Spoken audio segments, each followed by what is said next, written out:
Binabantaan kita. Sabi mo ilang kayot? 800. Oh, ito. Pakita ko sa'yo. Oh, tamad kayo eh.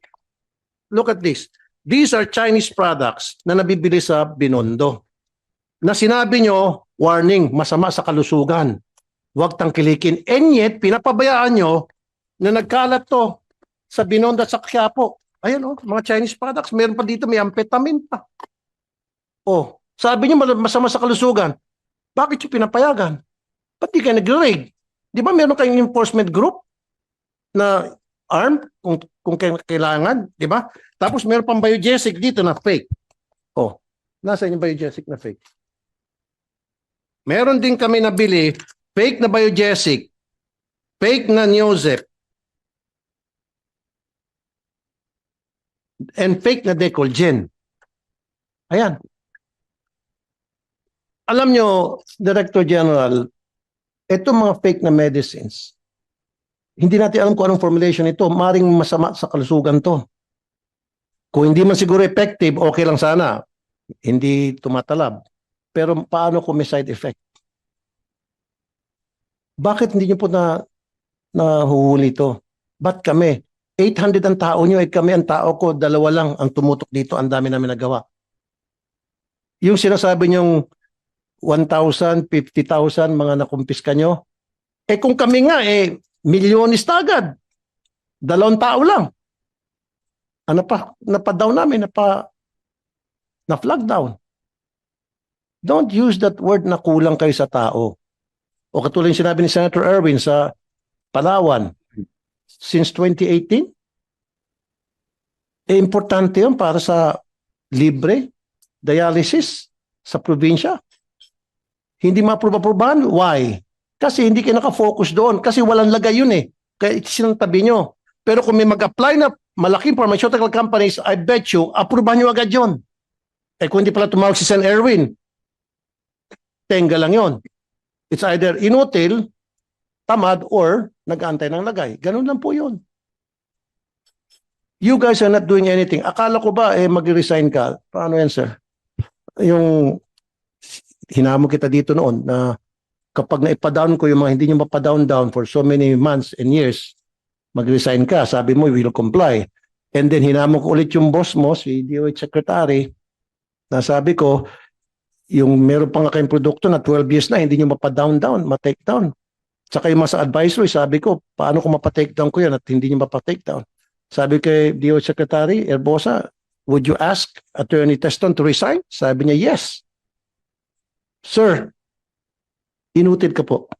I'm sorry to tell you. You're incompetent. At yan mismo, sinabi ng ARTA, kayo ang one of the most complaint agency. ARTA na po mismo nagsabi niyan. At dudugtungan ko.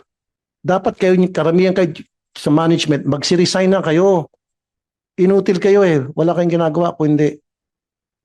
Humintay lang siguro ng lagay mula sa mga malalaking pharmaceutical companies. Yung mga hindi naglalagay, sorry kayo, naglalagay, tuloy-tuloy lang, hindi gaya. Na, mabilis lang. Bakit nakalusot ito mga fake na mga Decolgen, fake na Neozep? Alam niyo po ito? Ang dami ito sa mga sari-sari store, nagkalat. Halos lahat ng sari-sari store pinupuntahan namin. So kawawa pala itong mga pobre kasi yung mga iba, Madam Chair, hindi naman sila pupunta sa mga Mercury. Kung ano yung pinakamalapit, tindahan, sari-sari store, bili sila dyan. Tapos mas mura. Oh, yung pala fake. Oh, hindi pa delikado. Tapos meron pa yung injection na supposed to be para sa diabetes, Ozempic. And then, ginagamit ngayon para pampapayat. Pero dapat yan with prescription kasi injection yun, Madam Chair eh. At binibenta sa Shopee. Hindi nyo po nahuli yun. Binibenta sa Lazada. Marami pong mga produkto na they're not supposed to be in the market. Kayo na po mismo nagsabi. And yet pinapayagan nyo. O meron ko isang sample. Ito naman, on the other hand, ito po isang kilalang produkto. In fact, umiinom ako nito eh. Sa US, no problem. Kala to, approved to. Pero sa atin, hindi approved. kasi hindi registered daw. Now, ang tanong, is it because hindi ni-register ng supplier dito o nag-aantay sila na i-register para may lagay? Diretsong salita. Huwag tayo magpaligoy-ligoy pa.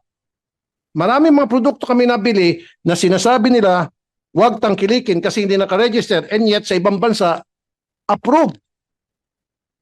Sa Amerika, approved. Pero dito, hindi. Huwag daw tangkilikin kasi hindi registered. Nag-aantay siguro ng lagay, Madam Chair. Alam nyo, Attorney Teston, ang dami nyo pong kapalpakan sa FDA. Matagal na po itong reklamo. Hindi lang, sa bagay, hindi lang po kayo. Remember, before you, nasibak. Bakit nasibak? Dahil nga, inutil din. The guy before you, I'm not gonna mention his name kasi wala naman na siya. Isa ako sa nagpasibak doon.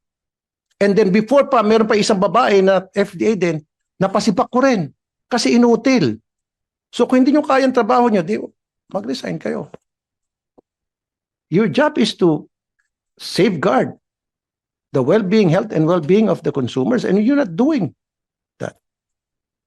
Thank you, Madam Chair. Thank you, Senator Raffy. Palagay ko, Attorney Taston, dito sa lahat ng mga produktong pinakita ni Sen. Raffy, merong mga counterfeit, merong ding mga unregistered. So i-channel, I think you will have to answer the issues he has raised and we will raise during this hearing. I-channel natin yung mga tanong in both those directions. Unahin natin dun sa mga counterfeit products. So isang tanong dito, sa website mismo ng FDA, makikita na may ganitong report, no, na sasabihin ko sa inyo, covering the period January 2024 to March 2025. Seized counterfeit drug products, posible may kasama diyan dito, seized counterfeit products, may nakuha kayong in the value of 21,979,539 pesos. Meron din kayo in that same period na seized unregistered health products, 50,596,932 pesos. Saan po madalas nahuhuli itong mga, on the one hand, counterfeit products? Locally ba o imported? And following on that, I will ask baka si Attorney Ordonia, ano po yung nagiging ugnayan ninyo ng FDA at saka BOC sa pagpigil ng ganitong pagpasok ng mga counterfeit products? Pero una po, usually ba locally o imported yung mga counterfeit products, possibly including some presented earlier? Attorney Teston. Maraming salamat po, Madam Chairperson. Halo po siya ng local at saka imported po. Pero since ang Pilipinas po ay largely importing country, hindi lang po sa pharmaceutical product, pati po sa pagkain, cosmetics, and other health products, marami rin po talagang imported health products po as defined under the charter of the FDA, which is RA 3720 as amended by RA 9711.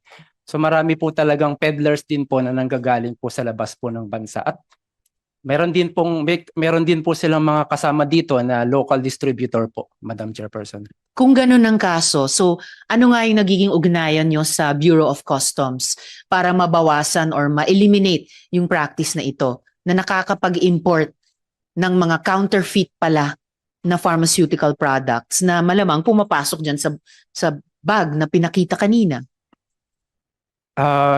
In terms po of border controls po, Madam Chairperson, meron pong inisyo po na, I think, if I'm not mistaken po, memorandum circular way back pa po nung administration ni President Aquino.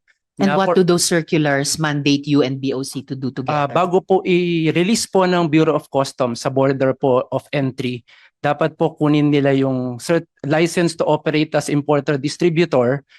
At hindi lang po dapat license to operate, dapat po yung produkto mismo, dapat meron po siyang market authorization o yung tinatawag po natin na Certificate of Product Registration. Pag na-present po ito ng isang importer sa border po natin, it will be enough for purposes of FDA clearance. It will be enough for the Bureau of Customs to release them, provided that they pay the appropriate tariffs, duties, and taxes po, Madam Chairperson. Okay, so matanong ko po si Attorney Ordonia. So sir, pag nakita nyo yung bag na ipinakita kanina, halo-halong mga produkto, malamang yung iba doon ay mga counterfeit pharmaceutical products. gaano nyo kahigpit o gaano kahigpit na i-enforce ng customs, ng bureau na bago nyo i-release, mayroong license to operate, may market authorization, may certificate of product registration, ipepresenta sa inyo at kumaga isa-certify nyo sa FDA para mabawasan yung ganitong bag na inilabas kanina na malamang may counterfeit products na kahalo. Attorney. Good morning, Madam Chair.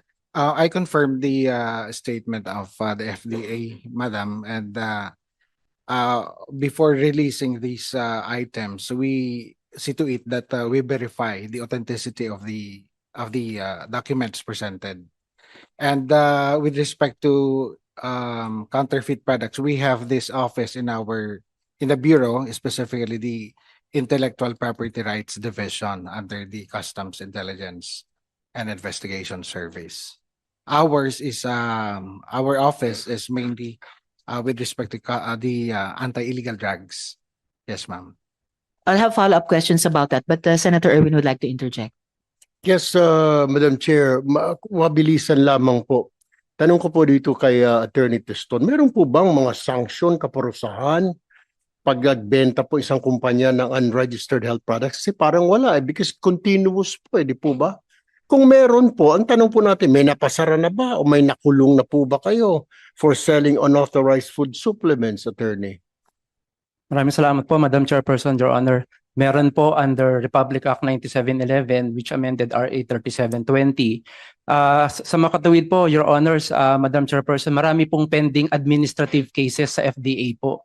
Nung huli po ako nag-check, I think kahapon po yata, nasa 3,000 po yung administrative case sa FDA involving violation of FDA Act of RA 3720 and 9711. Ang penalty po sa administrative cases is between 50,000 to 500,000 pesos po.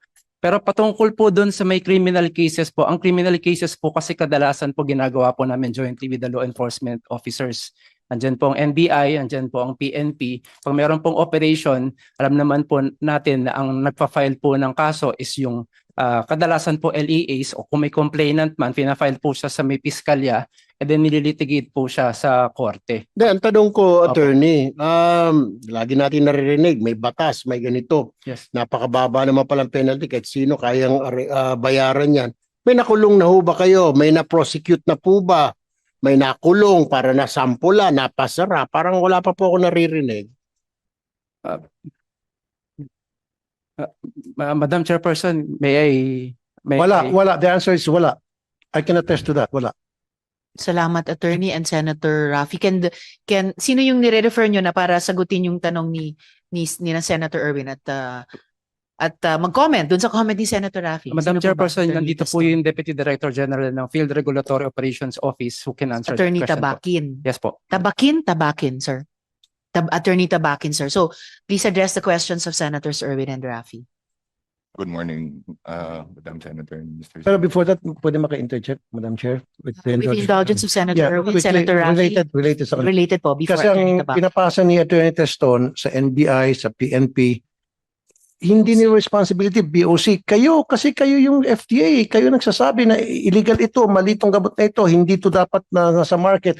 Kayo dapat ang tumututok sa kaso. So ang tanong talaga ni Sen. Erwin, meron na bang nakulong? Yun pakisagot. So, Attorney Tabakin, please. Based on available records, Your Honor, meron na hong mga nakasuhan at meron na hong yung nakulong po kasi wala. Dahil binayaran po kasi yung yung fine lang ho kasi yung naging penalty. Pero as to the nakasuhan, meron na hong nakasuhan from start. Ilan po yon, Attorney? Approximately po total, ma'am, from 2021 to 2025, ma'am, 100, ma'am, sorry, I wasn't able to capture the total, but from 2021, there were 193 reports, 2022, 357, 2023, 148, 2024, 105, and 2025, 169. Reports lang po yun, sir. Pero ang tanong Yes, ni na po. Senators Erwin at Raffy, ilan ang kinasuhan batay sa reports na ito? Ma'am, let me extract lang po the records if you can give me a few minutes. Please do so within the hearing. Ang Senator tanong ko Erwin. din kasi habang hinahanap, hinalungkat mo yung records mo dyan, Attorney Tabakin, ang tanong ko po, ilan na po, okay, kung sinabi nyo, kinasuhan, anong nangyari po dito? Pinasaran nyo ba? Kasi parang continuous po, paulit-ulit lamang. Sabi nyo yung penalty maliit, kaya paulit-ulit lang din. 50,000 na pinakamalaki. Kulong, wala pang nakukulong, walang nasasampulan. Kalusugan po ng mga kababayan natin ang nakataya po dito. Hindi po kalusugan ng kung sino-sino. So, may problema ho talaga tayo. I mean, we really have, you have a problem. Kaya tanong ko po, pinakulong na ba? Wala pa pala kasi nagbabayad ng penalty. So pag nasita, nahuli, bayad ka lang ng penalty, okay na.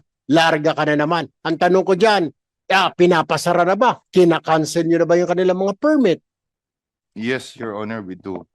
Just going back po to the figures po. Ang convicted po under counterfeit medicine RA 8203 is 3 na po. Tapos ang convicted under RA 9711, no, yun yung basehan ng kaso, 11 po.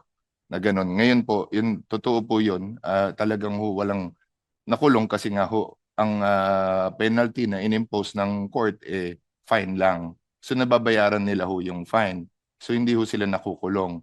As So to would the you say, operation po, Attorney, area yon for amendment yes, na ma'am, i-propose ng definitely, komite ma'am. namin? And we welcome, ma'am, the provision on declaration of economic sabotage of certain because po the difficulty po without under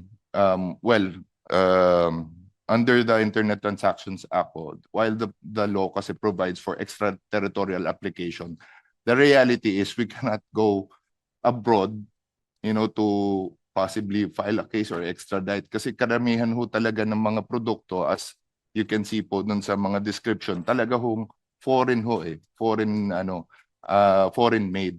Tapos yung mga local po na, for example, yun pong sinasabi ni Senator Raffy na pineking mga Unilab products, no, Decolgen, what have you. Based ho kasi dun sa mga intelligence ho namin na kukuha, ano ho kasi siya dinadaya yung mga packaging dito na gano'n. Maliliit lang ho yan. Actually ho, meron ho kaming operation with NBI previously na unfortunately ho, hindi nasunog kasi nakatunog yung may-ari kasi ho, bahay lang. Paano sila nakatunog? Feeling ho namin baka doon yung nagtip po sa amin, baka siya rin ho ang na kumbaga nakapag kumbaga nakaramdam yung nagpapatakbo. Kasi yung drum lang to, balde-balde lang. Yung mga vaccine ho kasi napakaliliit ho lang niya. Madam Chair, sorry Senator Raffy, with the quickly, indulgence of Senator. sabi niya kasi, Senator Erwin, sorry. Sabi niya kasi yung mga pinipeke na produkto yun nila, maliit lang yon. O nga, maliit lang kasi bumibili, maliliit na tao, kaya hindi yung pinapansin. Like Decolgen, Biogesic, and Neosep, maliliit na tao. Ang bumibili niya, mahirap na kababayan natin na nagkala sa mga sari-sari store. Halos lahat ng sari-sari, hindi naman siguro lahat, karamihan sa mga sari-sari store, nagkikerry ng Decolgen, Biogesic, Neosep na fake products. At just imagine ano yung tama doon sa kalusugan ng mga tao na nakakainom niya. Hindi natin alam kung ano yung formulation noon. Di ba? You're not doing your job. Siya nga pala, mabilis na. Attorney Teston, wala ka bang balak mag-resign? Attorney Teston. Madam Chairperson, Your Honor, I serve at the pleasure of the people acting to the President. Since I assumed office, I devoted my time and effort to this agency to improve. And personally, I think I have expanded the human resource of the FDA and made some advancement. But respectfully, I respect the opinion of Senator Tulfo about me running the agency. I serve at the pleasure, again, I serve at the pleasure of the people acting through the President. And if there's someone better than me to head the agency, I'll gladly yield the post to that better person, Madam Chairperson. But for now, while I'm still here, since resignation is a voluntary act, I will continue exercising my functions as Director General. At any rate, Madam Chairperson, Your Honors, like any other government, national government agency heads, I likewise tendered, Your Honor, my resignation as early as June 2025, with due respect to the Office of the President's directive for everybody, particularly the heads of national government agencies. While I'm still here, I'll continue exercising the mandate of the office. In fact, Madam Chairperson, Your Honor, I've prepared meron na po akong year-end report. Since I assumed office last May of 2025, I'll be furnishing the committee a copy of my year-end report. And kung pwede ko lang po sanang sabihin, patapos na rin po kami, Madam Chairperson, ng 5 redevelopment plan ng Food and Drug Administration. And we will be submitting it to the Honorable Committee of Health and Demography.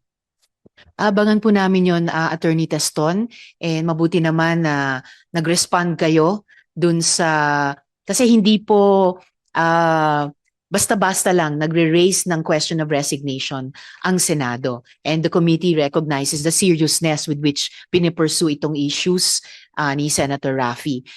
So mabuti at nagresponde kayo kahit papaano doon. So we will continue with the hearing, appreciating yung participation ng FDA, and at the proper time, no, I'm sure mariresolve yung particular na issue iyon. Senator Erwin, you still have the floor.